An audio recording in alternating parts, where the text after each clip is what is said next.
As you can see there, hand in hand, the two leaders walking through that stadium where upwards of 50,000 people have assembled in the United States, in the city of Houston. There were 50,000 people expected and another 5,000 were in the waiting list. And I believe several of those 5,000 people also managed to come in over there.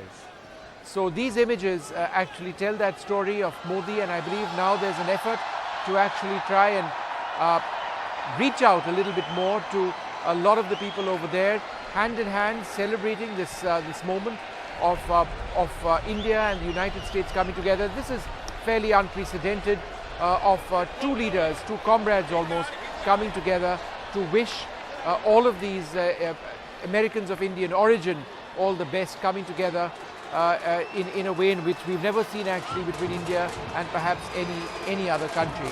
So it is very much a Howdy Modi moment. It's more than a single moment. It's a real celebration of the two countries and what they've achieved in terms of their relationship.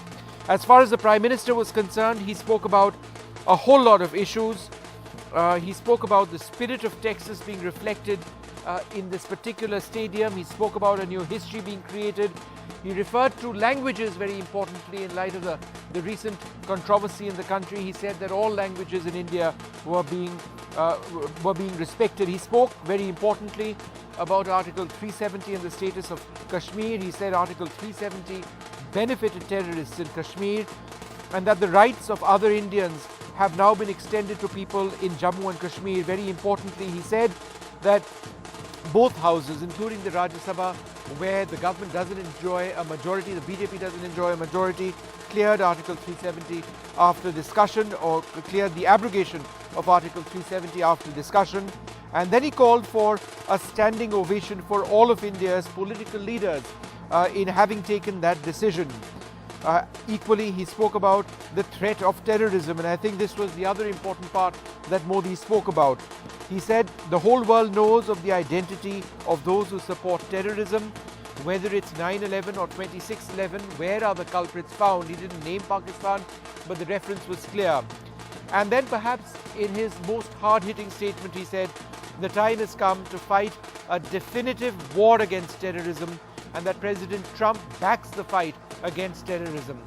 He called for a standing ovation for the US President as well, and spoke about the strength of the US President.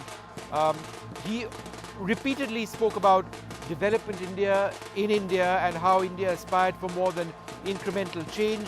He spoke about a $5 trillion economy, the aspirations for that. He spoke about how more than $1 trillion would be spent on infrastructure growth. He spoke about how in the past GDP growth rates were being maintained by his government